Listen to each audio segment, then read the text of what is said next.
y'all, hey, we're your Buttons babes, and we are back at you with another episode.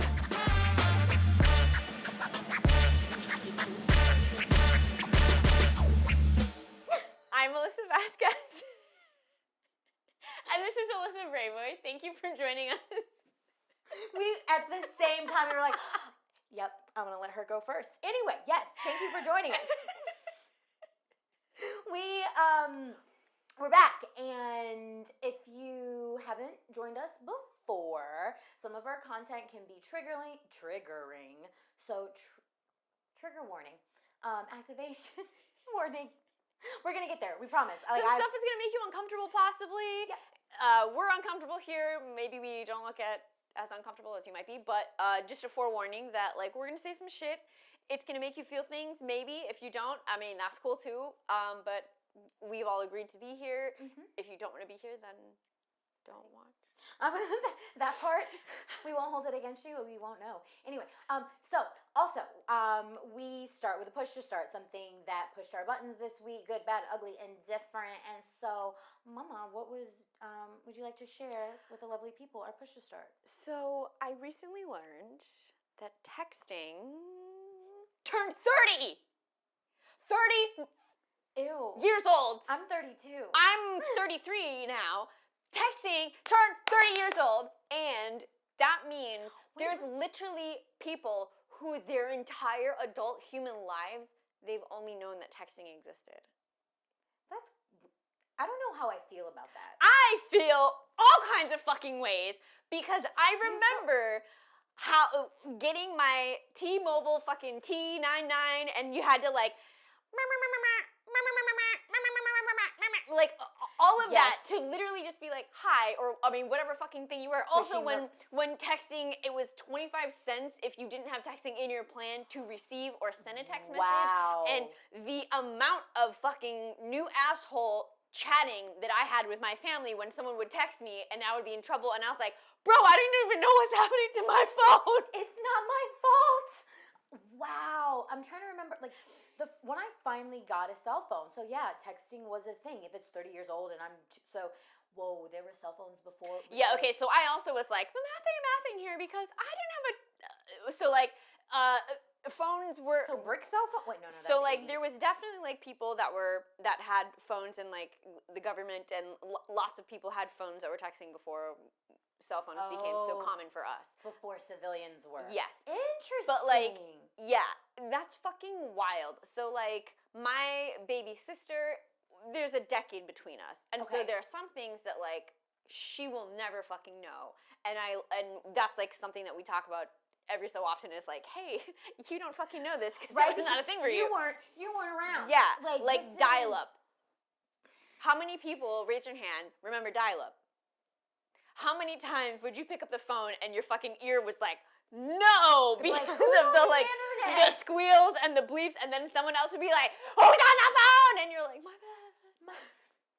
You know, or you're waiting and you're like, so my new boyfriend's gonna call me, and then actually your siblings also have a queue of their friend who's gonna call them, and your parents are like, no, you're grounded. Waiting, three-way calling. Oh my God. Oh my, so many things that are like nostalgic, like tech-wise, where my mind is being blown. Star 69, Star 67, are Gen Z. I don't think like that's literally. I think that's not a thing for that. Like, and that's just like last time I had to star 67 or star 69. I mean, like that's not. I mean, now people have. I mean, it was Google, like when I had numbers. A phone with a cord in it. Like, it's just yes, it pushed my button because I was just like, why am I so old?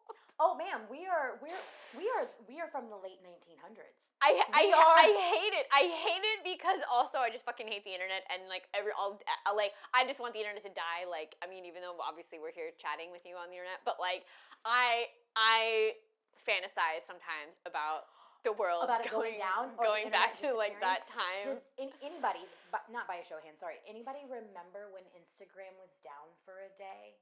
Or like a day and a half. I had so much internal peace that day. Work peace was not happening, but internally I was like, it was nice. And so I can imagine if the internet went down for a day, I I can't imagine the billions of dollars lost. But You know what? I say we can- deserve that. I'm here for it. And whoever, y'all will be all right. if your job is to keep the internet plugged in, could you please? Right? I'm just curious. Can you imagine? Now I want to make a short film. Like just. Thank you. Okay, what's your persistent? Okay. We are not giving away ideas today. Yes. Okay. All right. Anyway, moving on. So my push to start this week. So I recently, had a friend or someone who was like, we were in the process of becoming friends, and like how do I explain this? And we pushed pause on our friendship, or something happened. But long story short, I had a friend call me out, slash like approach me and be like, "Hey, we need to have a conversation. I don't want this to be weird. I care about you. I want to be your friend. Please, like how do I do that? How can I be your friend? How can we be friends? You matter to me, and like holding me accountable for what it is that I say that I want, how I friend, and because like I was in a little bit of a cave for like a month and a half recently, where it was just You gotta hibernate. yeah, it was just my inner circle. I had a lot going on, and so I wasn't being the best, like on my communication level. Wasn't like, there were just certain things where I dropped the ball on so many things, and there was some other facets to this blooming friendship. And through that conversation, it was so beautiful, because that level, like that's the standard of friend that I want in my life and that I have been asking for. But in the beginning of our friendship, I got a little nervous. I get excited really fast about people, and Shiny new object. yes, and also I give people the benefit of the doubt. I, believe the best in them, and usually rightfully so, sometimes not. But there was something in me that started to pull back. That in my head, it was the voice like, Alyssa, no new friends, like your circle is good, no more projects, this, that, and the third. And yes to that, in terms of like not bringing on new projects. But if someone is wanting to show up in my life the way that I need them to, and then vice versa, like, okay, we can do this. But it was so interesting, the conversation, and then it helped me realize, oh, I have a little bit of abandonment anxiety when it comes to friends. I think that's fair. I also previously had a mass exodus of friends from my life, or like me showing up fully as myself, and some people being like, or for other reasons. And so there's something about myself that I learned through this conversation that I had to vocalize. Shout out Ashley, love you to pieces. Ashley Jeffries, like she was like, "Yo, ma'am, what's going on? What we doing?" Like, and so grateful. And like she went through that roller coaster ride like with me, of like, what's going on? How can I be here for you? I want to be a good friend to you. I also want you to be a good friend to me. Like, I'm not going to chase you, but I am. But like, I would like you. Right. I need you to know that I want to be your friend. Please be Right. my friend. Like, yes. Do you want to be my friend? Exactly. And she's like, after we have this conversation, like, I love you. The ball's in your court. Like, do with it what you will. I was like, yo, thank you. And helped me realize that I've had a harder time allowing people fully into my life. There are people that are on the outer rings, but like, and realizing that with certain friends, or the way that I friend, I need you to know about me, like all of me, good, bad, ugly, indifferent. And there were some things that I didn't think, or maybe I wasn't ready to share with her about me, about my past. Like, and I realized, that's my own insecurity. That's my own, not giving people the chance to show up for me the way that I want and need them to. And so it made me really uncomfortable. It made me sweat. It made me cry. It made me had to sit with myself in terms of, oh damn, I'm not okay. I I say that I want this or I want these level of people in my life, I also need to be that for them.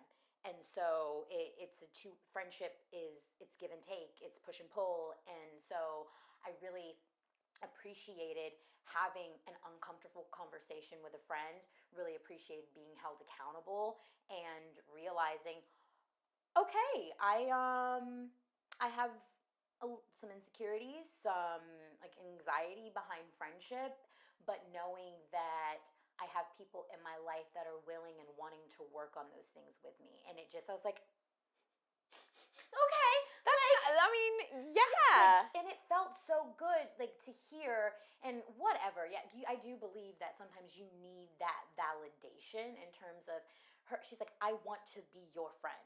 You're fucking amazing. How can I like you? I want that. I want to look back. 15 years from now, 30 years from now, she's like, I want to be in your corner and I want you to be in my corner. Like, and so it was very heartwarming and lots of feels. Yeah, I mean, I think as an adult, I like can't really pinpoint someone who has done something or like said that really to me.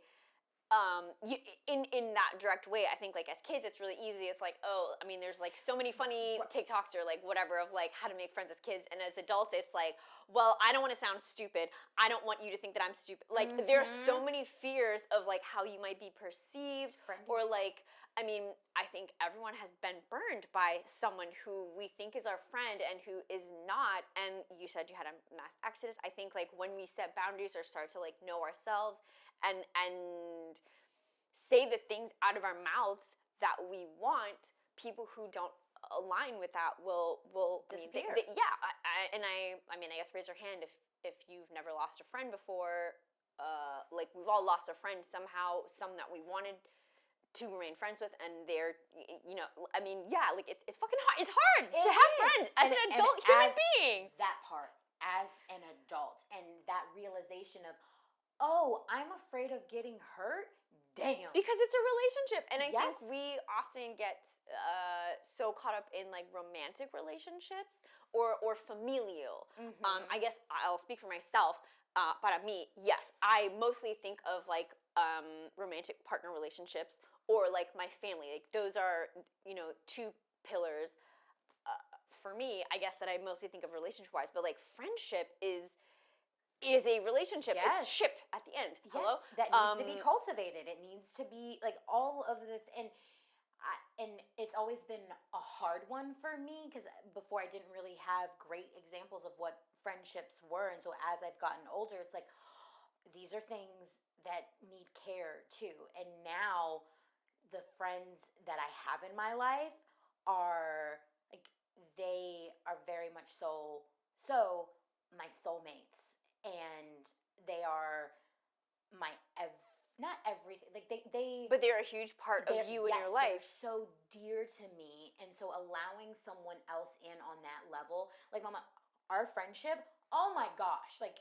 Patricia, Shahada, like the people that are Your ride or dies. Yes. Like through better or for worse. Like I think that's something that it is hard to find someone who like you can be at your absolute fucking worst and still they're like, okay, you just go in and shut the door or like whatever, they still fuck tell with me if you need something, like yes, that is really hard. It's family, and I think it's your chosen family. Exactly. It's hard because also sometimes I will speak for myself again, we don't always have the best examples of how to communicate needs, how to communicate that like a need might be right now, but you don't necessarily want this to be a need. Like you need to change, but like only your family can call you out on that. You know, only people who are so close to you can that see know like, you. look, I see that you're doing this, but like you shouldn't do this. Like there are very few friends I think who I can like really trust to say things like that to me, and it's like when someone says something that you're like, you're not in my circle of those people, and you're saying this to me, it's like, who do you think you are? There's a closeness, and like sometimes I'm like, I'm not accepting applications. No, I don't want this. But actually, I'm like, oh wait, okay, you are proving to me that you want to be my friend. Yeah, and we gonna give this a go. All right, let's do it. I mean, that's huge. I think that's really exciting. I'm excited for you because, I mean, it means there's a adjacent friend for me, but like selfishly, but like I think like creating healthy friendships as an adult,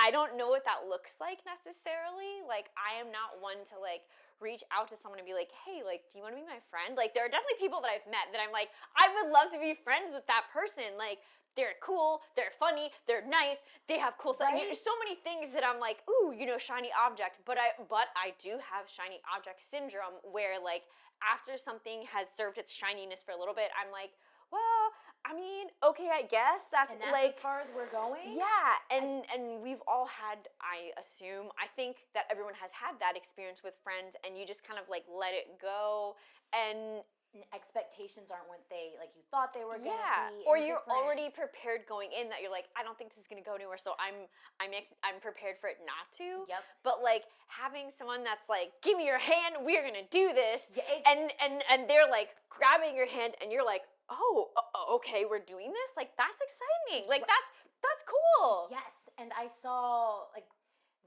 the word captions or whatever. I'm gonna rephrase it for my own, but I'm realizing because I had put this out there. I'm asking for this, manifesting all of the things. I was like, I only want people in my life who want to be in my life, that want to show up for me on that level, who like that are actively showing up, actively we are making each other better, we are, you know, calling out the bullshit. I mean, because right? like, listen, I'm perfect, so like don't tell me I'm not, but like, yes. So it pushed my buttons in so many ways. I'm so grateful. Like also uncomfortable in spaces and being okay with being uncomfortable about what I have discovered about myself in friendship in that way, and just was like, whew, okay. And like we've been to brunch since, had a really great conversation, like have been like, you know, checking in on each other. I'm like, friending. yes, I'm like, okay, Yay. I can do this. And I'm like, oh my god, like, and yeah. Anywho, so that was our push to start, y'all. And so I'm gonna let you take it away with our button of the week. So this week's button of the week is banned books, not banned books about bands, but banned BANNED books that have been banned. Banned like censoring education. Yeah. Like, yep. And because it's a thing. And it is a thingy thing that I particularly do not understand. Like what I know it has to do with power and control and thinking that whoever the higher like that they're doing what is best, but at the same time I'm like, no, you really just want to control people and their minds and their thought process. But I'm gonna let you like yes. I was listening to shout out to the Daily on the Daily. I try to listen to that podcast on the Daily. And I will loosely synopsis, and we'll have a link below so you can also like tune in and listen. They were speaking with a librarian who worked at a school, who parents didn't like some things that were available to the kids at that school, middle school-esque.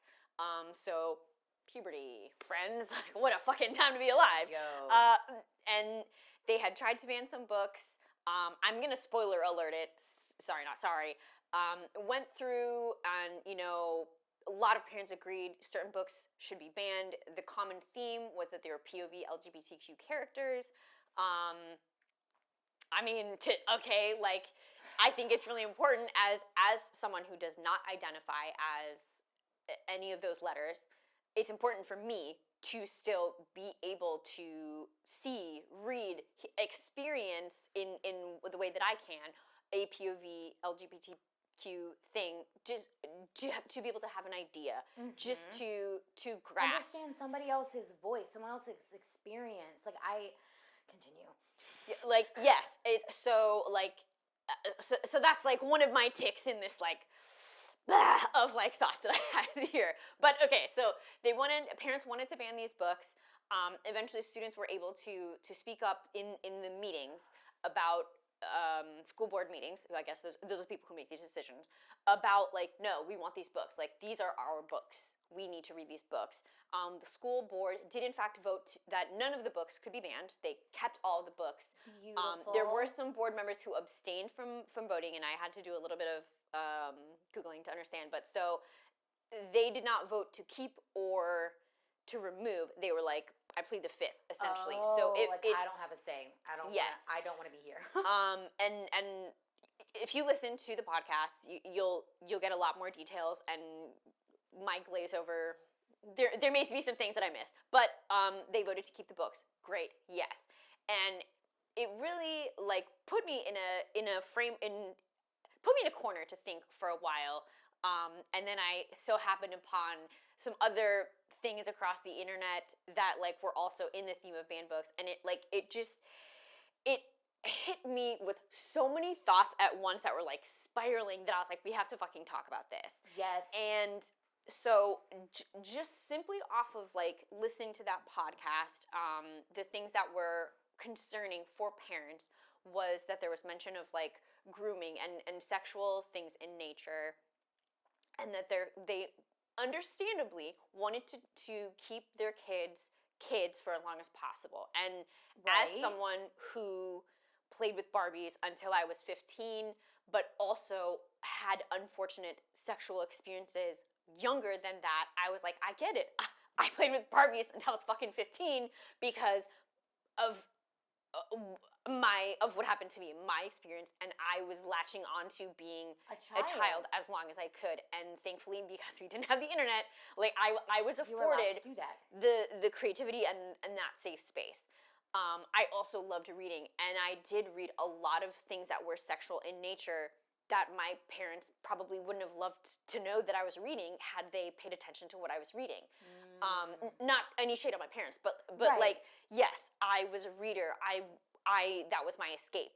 And I think if I was not able to read some of the things that I read at the ages that I read those things, I don't know if I would be the same person. There was a lot of healing for me unknowingly in reading those things. And I can drop some of those titles down below. I'm sure people have read Speak. That was huge for me. I feel really emotional right now, but like, that was a huge book for me. It just was. I think it probably was for a lot of people.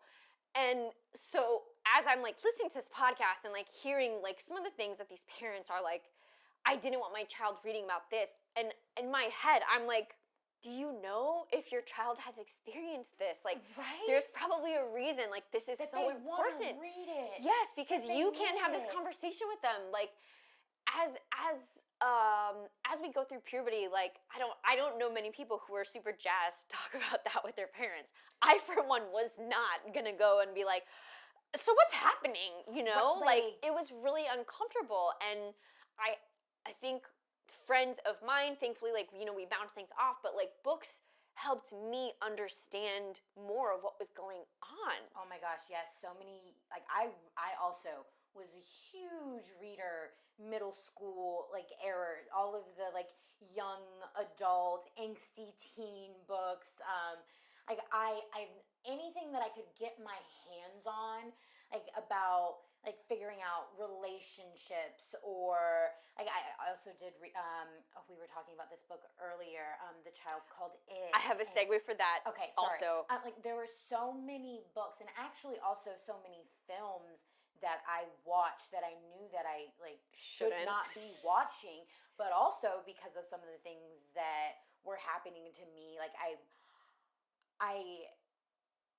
was trying to learn and understand because I was too afraid to go to my parents and have these conversations, or thought, you know, this is just what's supposed to be happening to me at this age, and this is life. But through books, through media, through certain things, like, as I got older, I was like, oh, okay, cool. Yes, this isn't normal, or this isn't right. okay, and so, like, to take that away from developing minds, to take anything away from a mind, I'm like, what are we doing? Why? Like we, even bad things, even books that I would not read because I don't know, they're really bad. I'm like, now those ones are escaping me. I had a list of them and I was like, yeah, this is a book that could be banned, but it's not, like, it's important to learn. Like, it's just like the more that we know, the more that we can understand, like, how things should be, or how we can prevent things, or like change things. And that, it was just like, I know that banned books is not going to stop tomorrow, or that it's not stopping, and I'm sure there were books banned while we were growing up that, like, we're not aware of, like, how controversial it might have been. But it was just such a huge thought for me that, like, if you're not able to have these kinds of conversations with your kids, I'm not a parent, so I don't, this is not something I need to focus on right now, but, like, if you cannot have these conversations with your kids, you need to allow them to still be learning and taking things in at the level that they need it, that they're ready. Mm-hmm. Just because you don't want to have these conversations doesn't mean that it's not important for them to have them. And to imagine, like, I do and I don't. No, stop. I do not understand banding material that you. I don't understand that, because also, like, you do not know what they are experiencing outside, or being exposed to outside of being around you. So, like, you are actually crippling them. Yes. You were putting them in a position to be worse off later by sheltering them and helicoptering them the way that you are. I get it.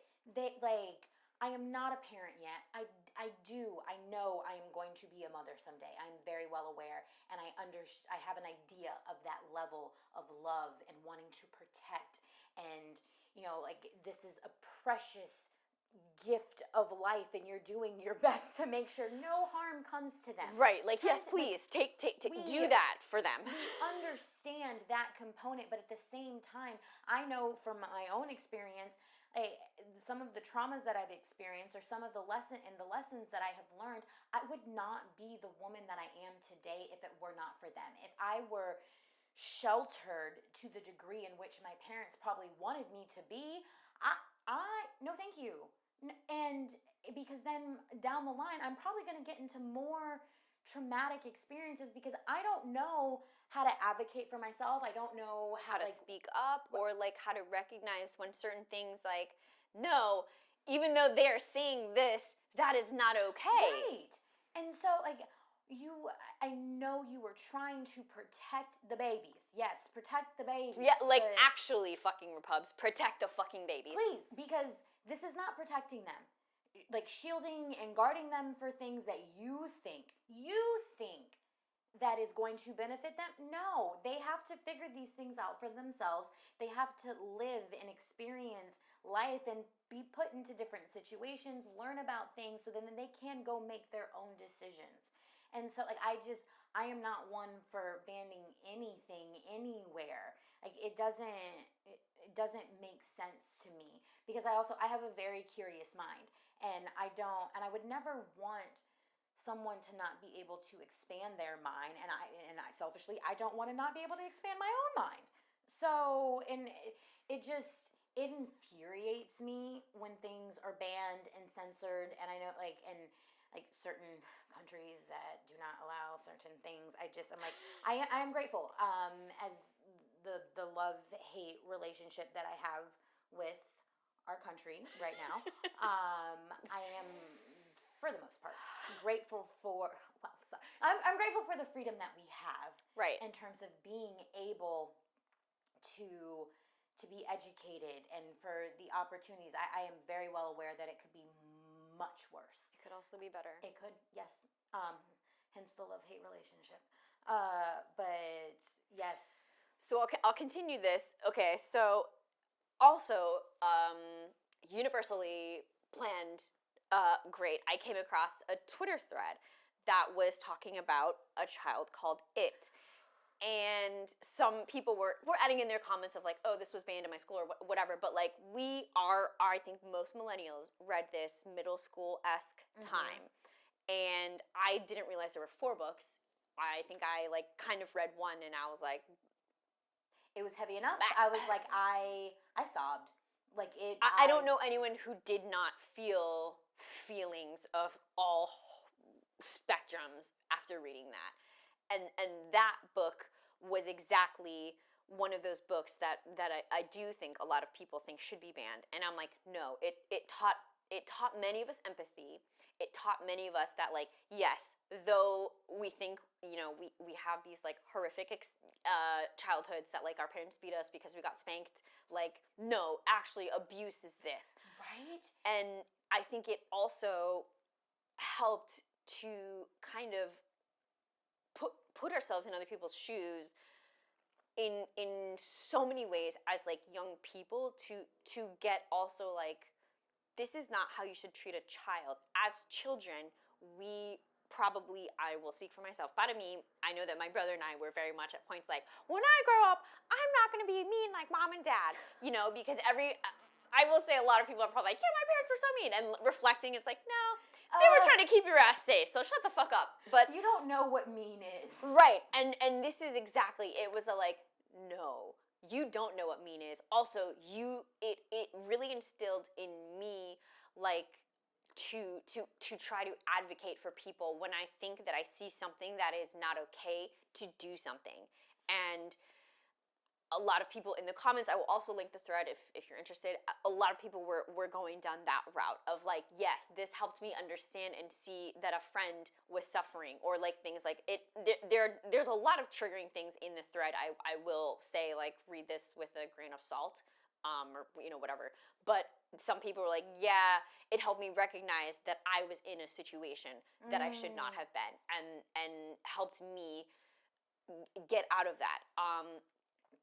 I think it was incomprehensible to me that it was like someone's experience, but I now as an adult can list quite a few cases that we've all seen headlines for that it still happens, like, yes, it still fucking happens.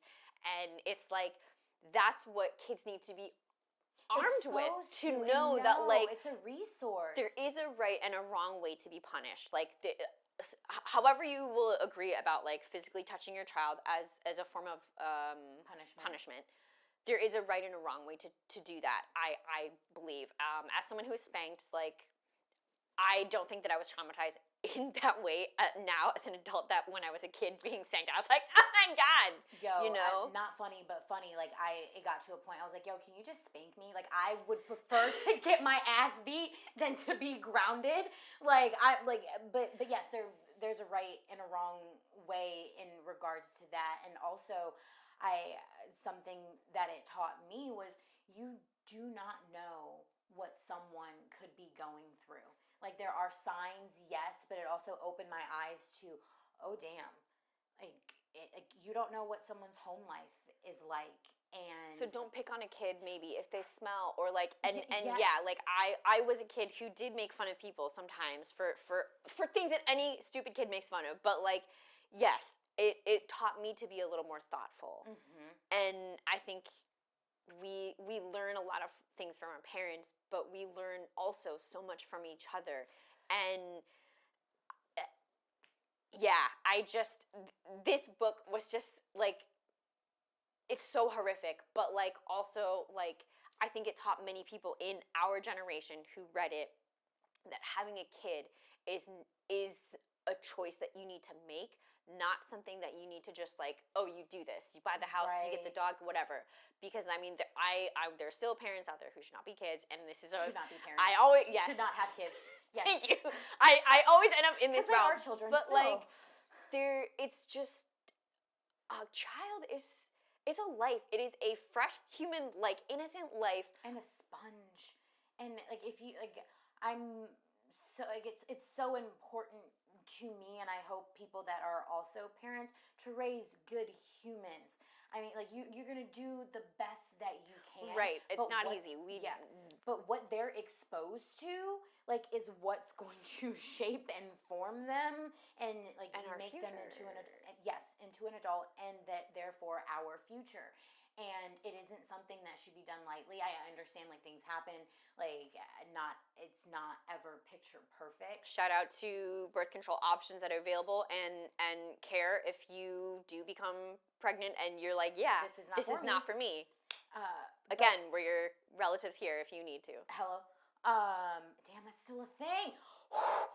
Sorry, I just remembered Sorry. that some people I don't didn't mean to also trigger that, but totally activated. I forgot that is no longer a right in some places. Like, we don't. Preemie thoughts, I'm here. Yo. Okay. We're getting back on this train. In terms of, nope, I got lost. I got angry. I'm sweating. So yes, we'll link the podcast so you can listen. Mhm. I'll link the Twitter thread so you can also participate, but or read. I mean, also yeah, you can fucking tweet at them if you want, chime in. But it was it pushed all of my buttons after hearing and reading and like oddly more little random things across the internet, like on Insta. Like I just came across so many things that like it was yes, power and control, like controlling people and keeping them ignorant, keeping us ignorant from what should and shouldn't be. I mean, I don't know, like I don't necessarily believe the Illuminati and like, you know, string pulling, but I don't not believe it. Right. I was like, there are powers that be, like, that has to do with keeping, like, the middle class, which is disappearing. That's a whole other thing. Like, I do believe that there are powers at B that keep certain, like, parts of society and people down, because then that it's easier to control. Like especially, there's so many different ways in which that is done that I find I don't when even have when the I like words come for upon the it. discovery of things, yes, I'm frustrated because I'm like, wow, I was fucking stupid. But then I'm like, okay, no, I like It's not your fault. It's conditioning. It's the system that we are in that needs to be dismantled. There are so many things, and especially as women, especially of women of color, like I'm like, okay, some of this has been set up this way to keep, like, white supremacy. Like, there's certain literally, yes. And I'm like, oh, that also like leaks over into like the knowledge in which we are afforded, and so being able to read things, to learn, to grow, to think for yourself it's so important. And once again, like, I'm gonna be a broken record. I don't understand. Like, for me, like, I would never, like, it makes sense on a logical standpoint why you would, and the only reason it makes sense is so that you can control people. And I do not relate to that in terms of being manipulative, in terms of getting people to do what you want them to do. Like, from that angle, it's so negative and gross to me, because I do believe, like, there is, like, that level of getting people to do things that you want, but they also want to do them for you. That's different. Like, in terms of, like, that kind of control. It's a quid pro quo-y Yes. in a way. Like, it's like, no, okay, yes, like getting, like, people that want to help and to be of value, like, that's one thing. And to be in that level of power and control in building things to make things better is one thing, but to, like, control and to make things better so that you, like, you that's are only benefiting you, yes, a certain or a certain class. group of people. Like, no, I'm not here for it. I don't fuck with it, but it exists. And so, 'tis the world, yin yang, light, dark, whatever. But yeah, I don't know how we got there. But it's what we do. So I mean, I would like to also disclaimer for anyone who's listening and is like, wow, you want kids to read porn? No, I am by no means advocating for things that are adult, very adult specific nature. content created meant for adults to be shared or read by kids. Is that going to happen? Though, yes. could. I was exposed to porn as a kid, as I think many were. I didn't seek it out. It was there. It's a part of growing. I seen it, and then I moved on with my life. And and I think, like, yes, there are. I mean, it's important to, if you're bringing your kid to the library, make sure that they don't go to the adult section. You know, keep them in the kid fun zone or whatever. But like, when I think that like age of like middle school, like that is a huge spectrum of like wanting to play with Barbies, but also like understanding what sex is. Yes. Like, I mean, we are innately sexual beings. I will stand by that. To family trauma is passed down that way, even if you have no desire to be involved in any of that. Unfortunately, genetics. Like, I don't know. I'm not a doctor or a scientist, but like all of that. So, I mean, yes. Like, I don't. Now I'm like I'm combusting.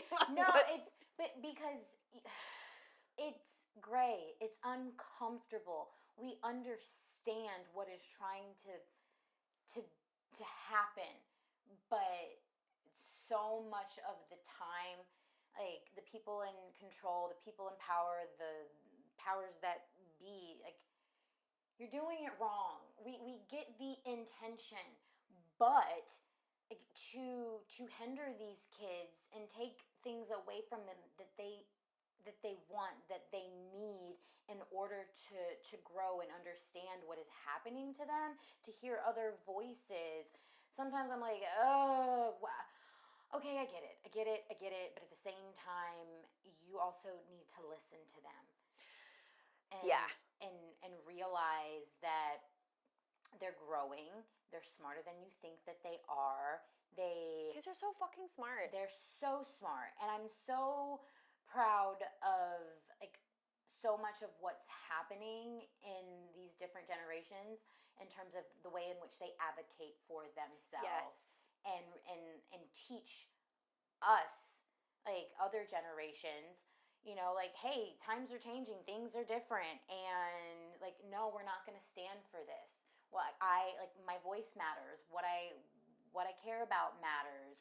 Other voices matter, and like, and watching the way that has shifted over generation has been so interesting in certain spaces. I'm like, you know what? Yes, hats off to y'all. Nope. I was gonna segue on to something else because sometimes I'm like, oh my God, y'all need to calm down. But for the most part, yes, like hats off to the babies. They're doing the damn thing, and I'm proud. And just, but yes. So yeah, if you have thoughts, feelings, opinions on book banning, drop them in the comments. If you feel like you have a take that you would prefer to keep DMs are open. Would love, I guess, thoughts, feelings, opinions. Like I said, we'll make sure to link the podcast so you can listen if you want, and the Twitter thread so you can read along and tweet. All of the things. If you have any of your own experiences with a book banning situation in a school that you attended, that you work at, visited, have a child at, or any of the above, all of the above, we're happy to hear about it. We'd love to, I think, revisit this a little bit further. Oh yes, because I'm not gonna lie, I did not look at the agenda or the outline, and so I was like, oh yeah, ban books, let's go for this. But now my brain is like, wow, over like history, it's spiraling. Seeing the things that have been banned and for what reasons is so fascinating to me. I feel like this is very CRT adjacent, also because it fucking is. Yes, it is. So yeah. This is not the only time that we'll be talking about book banning. Or censorship. Yes.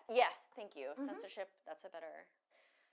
Well, but very specific with underneath of censorship, and so that's what we have for our button this week. Mama, do we have a push replay? So this week we're going to push replay. Hold please. This push replay comes from one of our more recent lives Too Broke to Date, Voter Prep, and Moving On. So I forgot about that episode. more recent was like not as more recent, but like it happened. From shout out to Matthew Perkins. Yes, Matthew Perkins. We need to get a Matthew Perkins t-shirt. Yo! Honestly, Matthew Oh Perkins. we have so many t-shirts. Watch for the to shirt. make. We need a Matthew Perkins. We need a pot of me, and I had one more and I lost it. Anyway, push replay. Drop your t-shirt requests. Oh yes. I know moving on is hard. There are a lot of feelings, emotions, or business/financial ties. But in order to fly, you have to cut those. You have to cut those things that are weighing you down. Yeah, I think that is like one of the most challenging things. Is like when you know.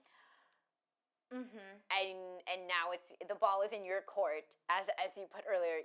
You know, you have all of the information, and you have to do something about you it. have to be the one to be like, however, whatever that means of like letting go is really hard. Yo, there's so much residual like things that I'm shaking and letting go of. Like even towards, like I'm not gonna lie, this was difficult. Like y'all, our previous episode, like we are back at a 3-camera setup. Like Alyssa and I, right?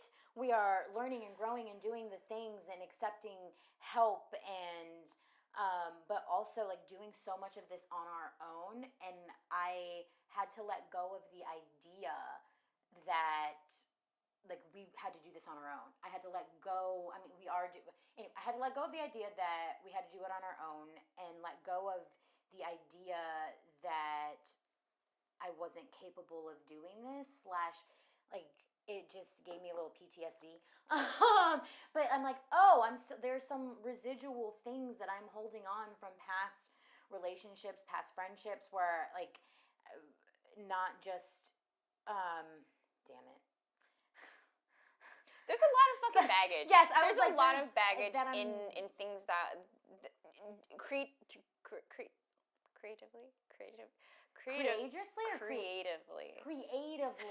Yeah, like creative ties that we've had in the past. Like I'm like trying to get rid of everything and be like, no, that was a great experience. That like there can still be good there, but to let go of the bad and allow, like trying to find the way to hold on in a healthy way, but let go of the things that no longer serve and move forward. Oh, it's hard. That takes time. It's hard.